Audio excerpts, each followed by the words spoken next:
Life and Lifestyle here. Another market recap for today, Monday, August the 30th. Doing some more Neo Soul. Really like the vibes. So they're gonna be rocking with this for the rest of the week. Today was round 26. For round 26, I had 25 trades on my watch list.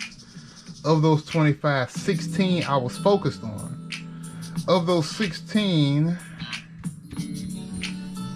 7 were triggered, and of those 7, 5 hit targets.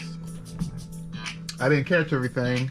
I caught a couple of the losers, but still a good track record. First thing first, get yourself the stock market playlist. Link in the description. 30 resources for $30. Teach you everything to get started. Check me out on Instagram for some lifting and crypto videos, and check me out on Twitter for short-term recaps for what I put up on YouTube. Alright, so we got all that out the way. So today's market, this is probably the single most number of tickers that popped up on my radar. I had about 30, honestly. I trimmed it down to companies I knew about, and then I had to trim it down again to the companies that had the biggest volume or the most people looking at them.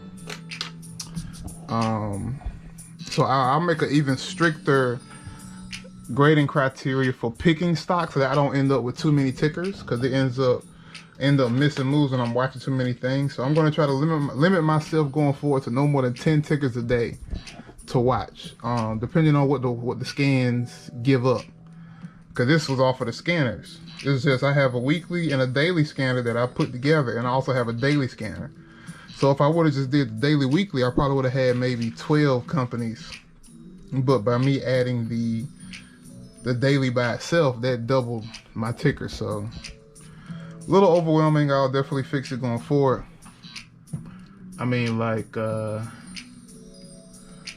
just for reference, let me show you guys this.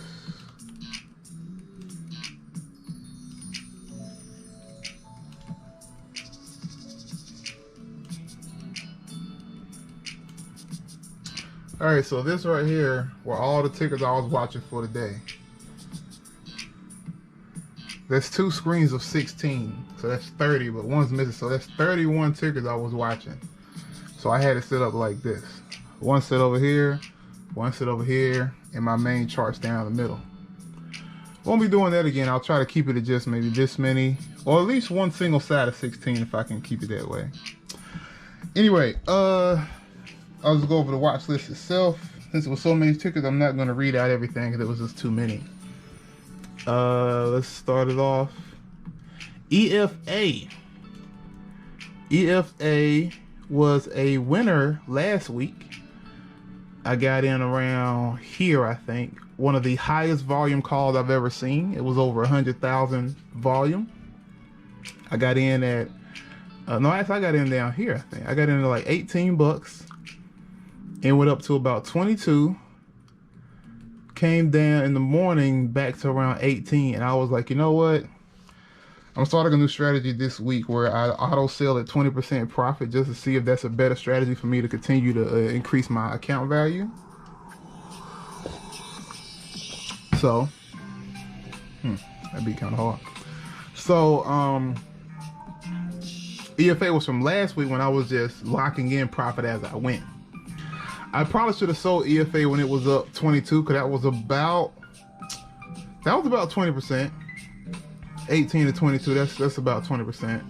But I just felt it had so much more left in it, so I let it swing, and then I panicked a little bit during the sell-off and sold it for break even. Now it's back up to higher than it was before, and it's still up to like 22 now. So I probably should have just held this. But it was only one ticker. I mean, it was only one contract, so no harm, no foul. But had I went in with size, I definitely probably would have sold it. So that's something I'm also adding, is that I need to take larger account sizes on my trades to make my profits more beneficial. Cause some of my best trades is when I just have one $20 contract and I make 20 bucks on it. But then if I get a $100 contract, I'll lose 20 bucks on it. So I need to take a larger size with some of my trades so that my wins can oversee my losses just off of a sure percentages value. Cause my wins are better than my losses by percentages. It's just my wins are with smaller contracts. So I win with a $30, $40, $50 contract, but I'll lose with an $80, $90, $100 contract, and that just breaks even. So I'll be fixing that going forward. MPC was one I really am kicking myself about this one. This one I got in right here, rolled it up here. It was up. Let me see. I got in the MPC at 25. It was up to 32. So it was up over 20%. But I also thought this one had legs in it. But in the morning it sold off. And I got out of here right here for a 20% loss after being up 20%. I sold it for 20 bucks. I lost 5 bucks. Not a huge deal. Like I said, it's only a $5 loss, but had I had a sizing and sold it up here, it'd be a much better gain. So I'm gonna be fixing that. KGC is another one that reversed on me. I got in right here, very cheap call. It was, what was it, 17 bucks? 17 bucks. And up here, it was as high as 24. So that was over 40%. What did it do today? It died, fell down, and I sold it right here for break even. So I didn't lose any money, but I lost the $7 a contract profit I had from Friday because I didn't lock it in. And that's on me. Plug Power, this is a new one for today. This is not a swing from last week. Plug was caught in the sell-off. So I was looking for a call at first because it has a high interest for a call of a 23,000 volume. But it was heading towards the put side. So I saw a put entry right here. So I got in at 14 bucks with a tight stop on it because at that time the market started to reverse itself. And I was like, okay, it's either going to keep going down or it's going to come back up. So as it came back up to a certain price point, I think it was around 26 bucks. I was like, let me get out. Let me just get out. So I got out of it. I lost $2 a trade, which is 14 cents. No big deal.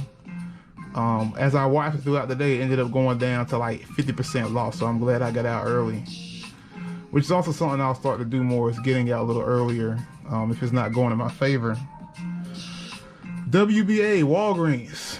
Walgreens is a sympathy play to CVS, which I'll show in a minute. CVS was running and the Walgreens chart was looking very similar to CVS in this portion. So I'm like, okay, CVS chart is going up and Walgreens is copying it. So if I catch Walgreens here, then Walgreens will probably just keep going up, up, and up, and up. Because CVS is already on. So it's a high volume, 13,000. So I said, okay, cool, $50 call for 40 bucks. I got in at $44 and it didn't go much higher. I think I got in around here, right at the early entry. It didn't go much higher than that.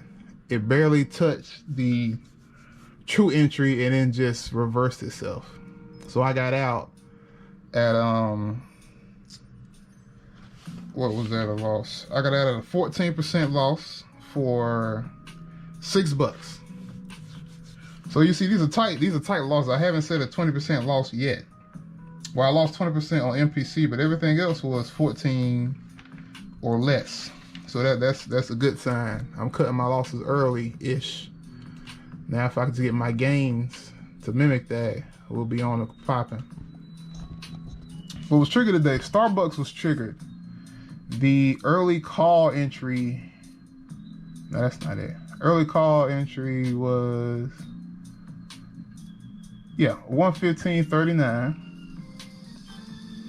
So I got in here.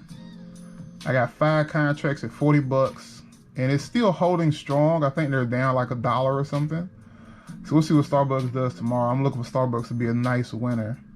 Starbucks has a history of running sometimes. So if Starbucks pops anything like Netflix did on Friday, or Airbnb or whatever, that's gonna be a very nice trade for me. CVS was why I got into Walgreens, because CVS was around here by the time I noticed Walgreens chart was mimicking it. So I was like, well, if CVS is doing that, Walgreens should do the same thing. Not so. I guess they're working in inverse instead of coverse, or whatever the fuck the word is. $90 call for the month was $8. Super cheap call. Super cheap.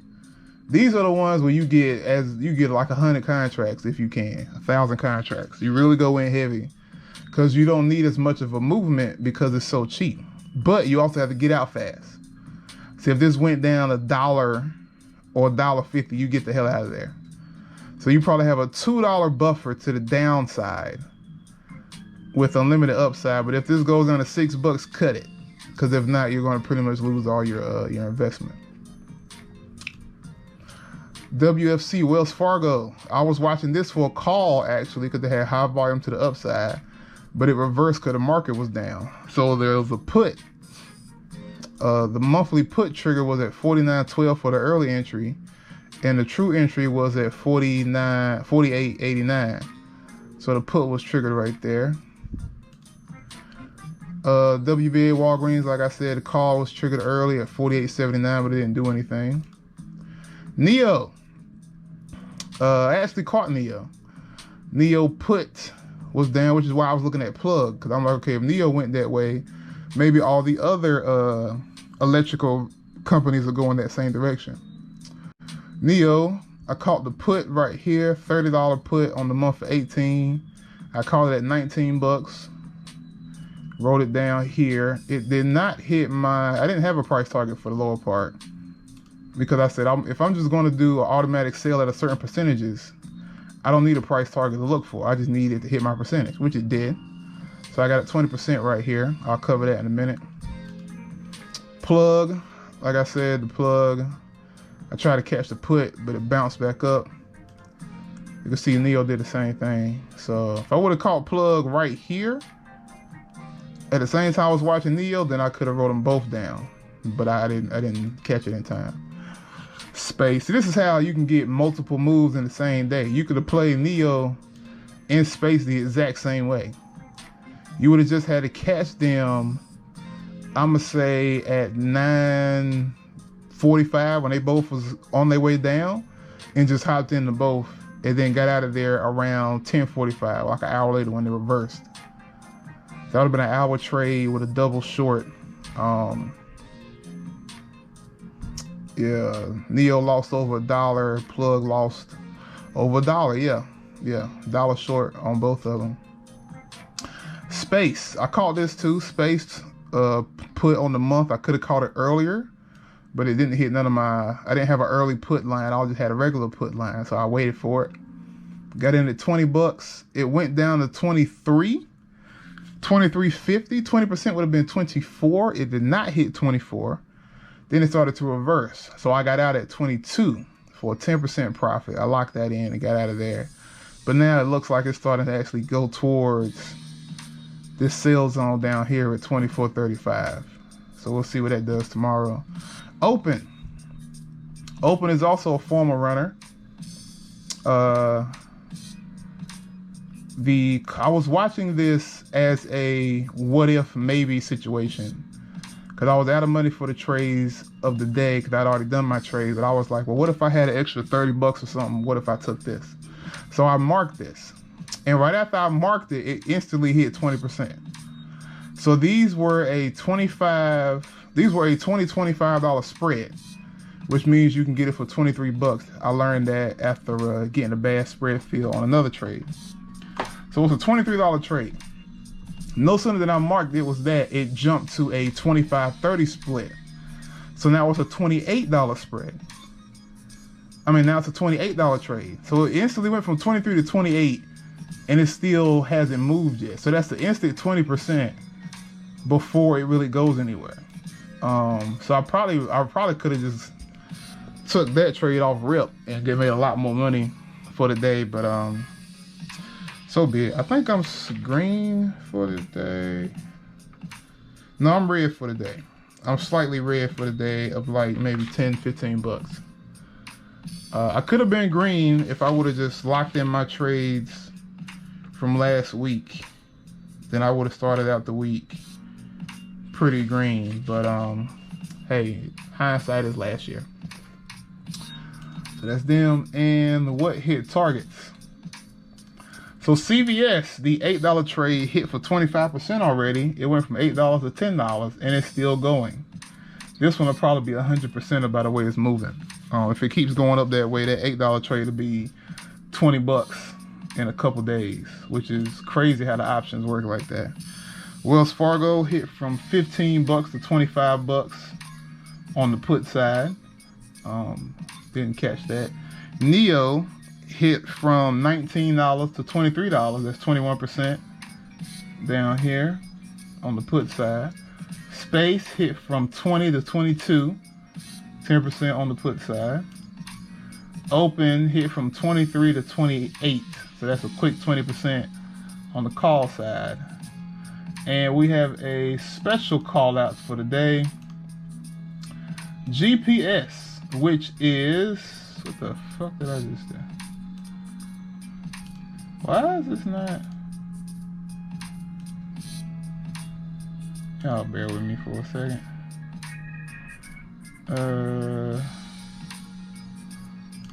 That's what happened. I put that live and everything.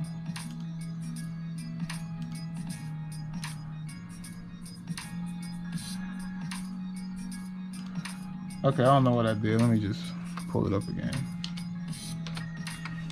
That thing is just gonna piss me off. GPS is Gap. Gap is connected to Kanye West. So this is a call out. You can consider this a early shout out call for you guys to try if you want to give it a shot. This is not financial advice. This is just something that could be a hype play that I'm watching, and I would have potentially got in if I had the money at the time. Well, I have the money, but if I would have wanted to put the money up. So Kanye West just released the Donda album. I haven't heard it yet, but of course everyone's gonna be on his dick for a while. So Gap will potentially get a boost in sales off of the hype of Kanye. This normally wouldn't happen because people that invest in stocks probably don't care. But because of the Robinhood era and all these retail traders, they'll be like, oh, snap, Kanye dropped the album.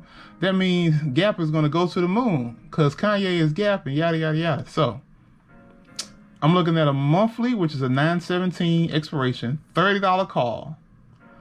When I looked at this the day before, it was 25 bucks. This morning during the sell-off, it fell down to 17. It is currently at 22. But I was willing to get in at 25. And you have 3 weeks to see what Gap does. Gap is a former runner, and Gap has been as high as, let me think. Yeah, Gap has been as high as $34 like a month ago. And Gap is near the bottom. So if Gap pops, it can run to $34 very quickly if it feels like it. So we'll see how that goes. I marked that early, and we'll just keep an eye on that for the coming days. And yeah, that's it. That's the recap for the day. Appreciate you guys watching, listening. I'm gonna do some charting now. You guys have a good day.